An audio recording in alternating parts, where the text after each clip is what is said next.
On revient en France, c'est selon les derniers indicateurs. La France ne manquerait pas de médecins, mais ils sont géographiquement mal répartis sur l'ensemble du territoire. Il n'est pas toujours facile de convaincre certains jeunes diplômés installés en milieu rural.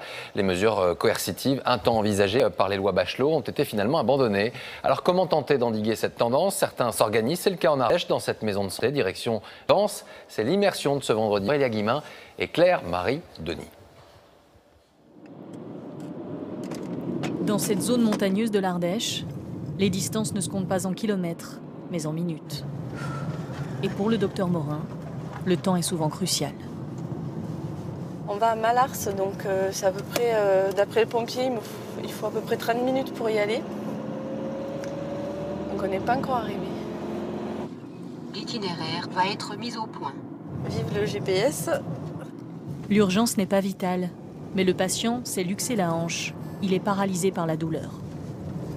C'est des moments stressants, ça, pour vous, Laure? Oui, oui, bien sûr, c'est stressant.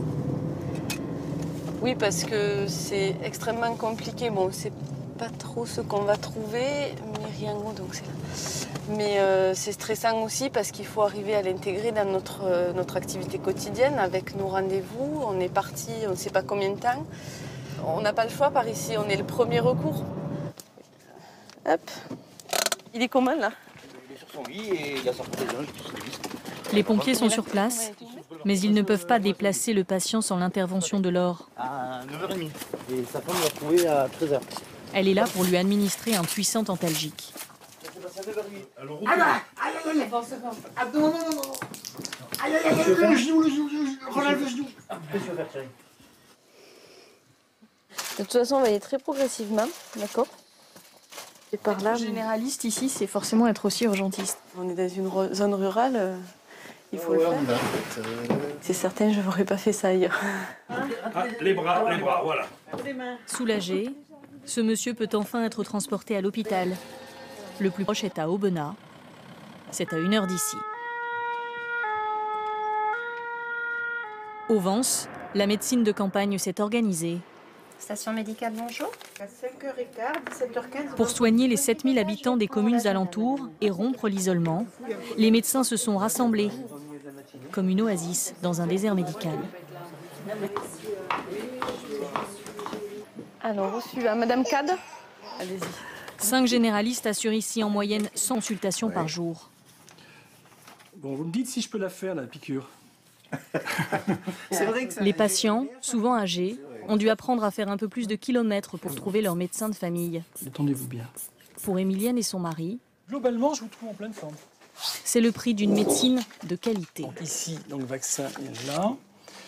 On peut tout trouver ici, vous comprenez, il y a tous les docteurs, il y a tout. C'est formidable, quoi. Je veux dire que...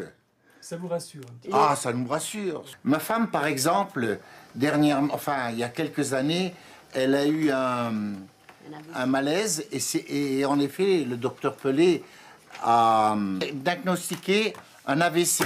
Le docteur à Lyon m'a dit que c'est l'urgentiste qui a sauvé ma femme. Et ça, j'en pleure même parce que c'est vrai. Hein.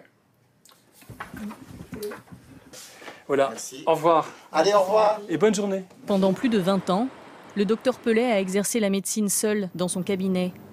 Il est aujourd'hui convaincu que le travail en équipe a sauvé sa vocation et peut sauver la médecine rurale. Rémi et Lorraine viennent d'arriver comme stagiaires. Se voient-ils faire carrière dans un si petit village? Les vents, c'est pas forcément très animé, mais on va voir. Pas facile pour eux qui ont grandi et étudié à Paris et à Lyon de quitter le confort des grandes villes. Mais ils y réfléchissent vraiment. Sur toute la route, quasiment. Quand je vois des médecins, enfin des relations qu'ont les médecins d'ici avec certains patients, je rêve de ça, quoi. Je trouve ça trop bien. C'est sûr que le boulot est très bien, mais c'est vrai que ça reste un choix de vie, donc il faut y réfléchir longtemps, il faut que justement les conjoints soient d'accord, ça se réfléchit, c'est pas sur un coup de tête, quoi. Le choix a été plus facile pour Laure. Elle a grandi ici et n'imaginait pas abandonner ce territoire où les médecins manquent cruellement.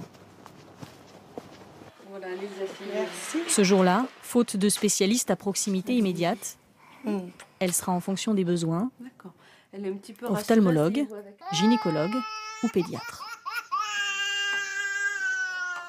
Moi, je fais peut-être plus de suivi de nourrissons, mais certains de mes collègues aussi. J'essaye de faire un petit peu plus de gynécologie, de mise en place de contraception, des choses qui touchent peut-être un peu plus la femme et la jeune femme. C'est très intéressant. Ici, on fait tout. Dans le bureau d'à côté, une nouvelle urgence vient d'arriver. Vous avez effectivement pneumothorax, monsieur. Vous avez un petit peu d'air. C'est pas grave. Ce jeune homme a reçu un coup de couteau. Dans la plèvre, c'est normal. Son poumon est touché. Il n'y a pas de signe hémorragique, l'abdomen reste souple. En attendant le SAMU, l'équipe de généralistes va lui assurer les premiers soins. Vous avez mal dans l'épaule parce que la plèvre a été touchée. Une médecine de campagne à la pointe de l'efficacité. Il a une douleur également au niveau de l'épaule gauche. Le docteur Pellet peut passer le relais. D'une atteinte de la plèvre. Je vais te laisser continuer, hein, si tu veux bien. Hein. Mais il n'aura pas le temps de souffler. Très bien, merci beaucoup de prendre en charge. Et puis moi, je vais reprendre ma consultation. Voilà pour cette immersion. À suivre dans un instant.